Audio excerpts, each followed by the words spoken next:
Hey guys, thank you for watching the Slat Rock channel. If you're new here, don't forget to subscribe and hit that bell icon to get notified every time we post a new video.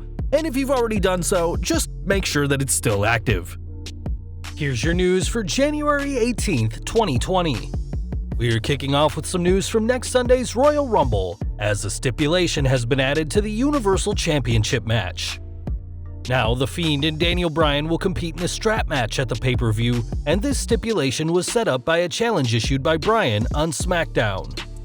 Last night's edition of The Blue Show also featured an appearance by Kane, who revealed he will be entering his 20th Royal Rumble next Sunday, though as he was cutting a promo, he was interrupted by Wyatt on the Titantron before the Eater of Worlds emerged through the ring to attack the Big Red Machine. In a move of genius though, this was a trap by Kane, who, once he was outside the ring, asked Wyatt what took him so long, leaving Bryan to blindside the champion with a running knee. Though Wyatt was able to escape under the ring, he did not leave in one piece, as Bryan pulled out one of the Fiend's dreadlocks before issuing the strap match stipulation backstage, as the Yes Man looks to beat the man who disappears whenever he's in trouble. In that same interview, Bryan explained the rules of the contest and said that while he understood that the Fiend would try to whip the flesh off of his body and try to rip his arm out of his socket, Bryan is done with the mind games. This will be one of 7 matches that is scheduled to take place at the Minute Maid Park in Houston, Texas on January 26th, and given that there will be 2 Rumble matches, it'll be interesting to see just how long the pair are able to compete at the pay-per-view. Also on SmackDown, the show hosted the very first tables match since the move to Fox in October, as the returning Robert Roode faced off against Roman Reigns. Shortly before the show, a tweet from WWE confirmed another huge stipulation for the match, as whoever won was allowed to pick the stipulation for Reigns vs. King Corbin that will take place next Sunday. After an intense back-and-forth affair, it was the Big Dog who got the win over the Glorious One, as Roman wasted no time in announcing he and Corbin will compete in a Falls Count Anywhere match.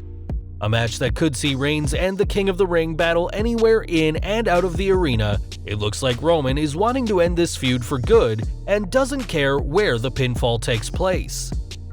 Now the card for the show includes the Reigns-Corbin match, the Bryan-Wyatt match, as well as 2 Royal Rumbles. Raw Women's Champion Becky Lynch will face Asuka, SmackDown Women's Champion Bayley will defend her title against Lacey Evans, and Shorty G will face Sheamus on the show. From 2 stars of today to 2 WWE Hall of Famers now, as the company has sparked some interest with Harlem Heat. Though Vince McMahon may have decided against the proposed Harlem Heat vs. the Revival match at the Royal Rumble, it's clear that he doesn't want anyone else using the name, as recent filings indicate that the company filed for a trademark on Harlem Heat this past Monday.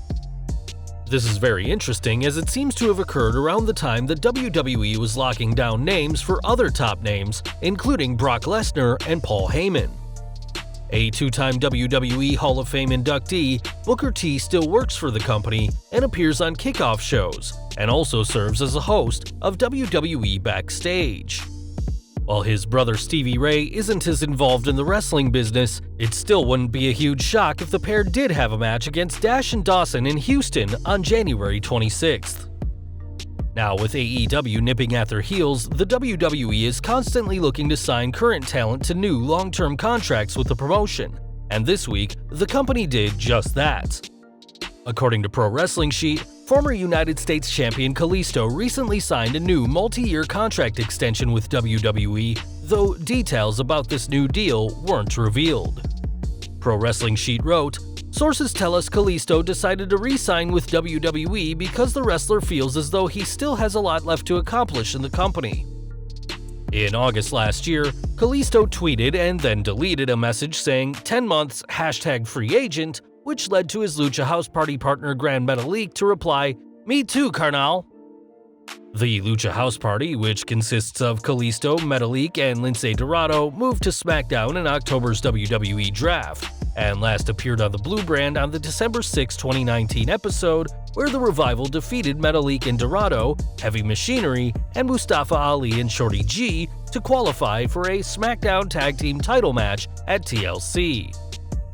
At Survivor Series last November, Kalisto unsuccessfully challenged for the Cruiserweight title in a triple threat match on the pre-show, and fans will have to see whether anything changes in his booking now that WWE have him for a few more years.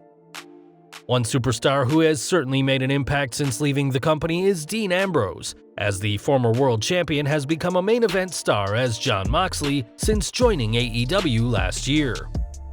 While speaking to Give Me Sport in the UK, WWE Hall of Famer Kurt Angle revealed his thoughts on Moxley, saying, "Dean wanted a change and an adjustment," Angle said of Moxley leaving the company. "Maybe he felt he wanted to work less and felt that he wasn't being appreciated. He made the decision for himself, and if he feels it's the right decision, I'm happy for him. But WWE is the biggest company in the world, and it will continue to be. I believe Dean will be back. I don't follow AEW, but I get wind of it." Though Angle may believe Moxley will be coming back to WWE, there are some superstars who fans have speculated will be joining the competition, and the Revival are on that list.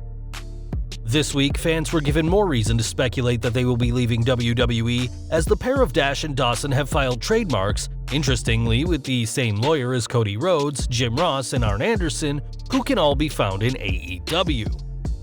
With the Revival's contract with WWE coming to an end this April, it wouldn't be surprising if the pair jumped to AEW as soon as possible, where they would no doubt be treated as bigger stars. It's been reported that both men have received lucrative multi-year contracts with WWE already, but haven't re-signed, leaving fans to wonder just where the team will be in a matter of months.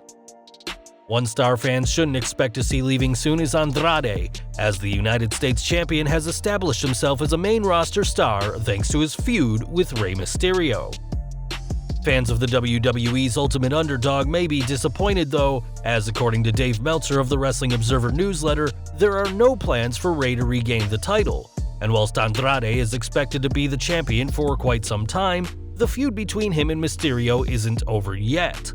He said, "Mysterio was supposed to be the third person in that feud, Owens, Joe, and Seth Rollins' faction, but they're working the short-term Mysterio vs. Andrade program until they work their way out of it originally, and this doesn't appear to have changed.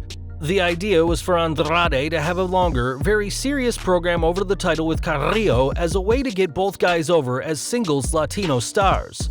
But now with Murphy being added to the Rollins group, they remain one short on the face side." Andrade has already become a main event-worthy superstar and a tremendous heel on the main roster, so it'll be interesting to see how he fares against Humberto Carrillo.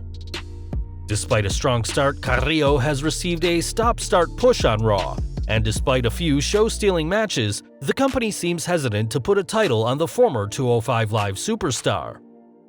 And finally today we're looking at the results of SmackDown, as Greensboro Coliseum hosted an explosive show en route to the Royal Rumble next Sunday.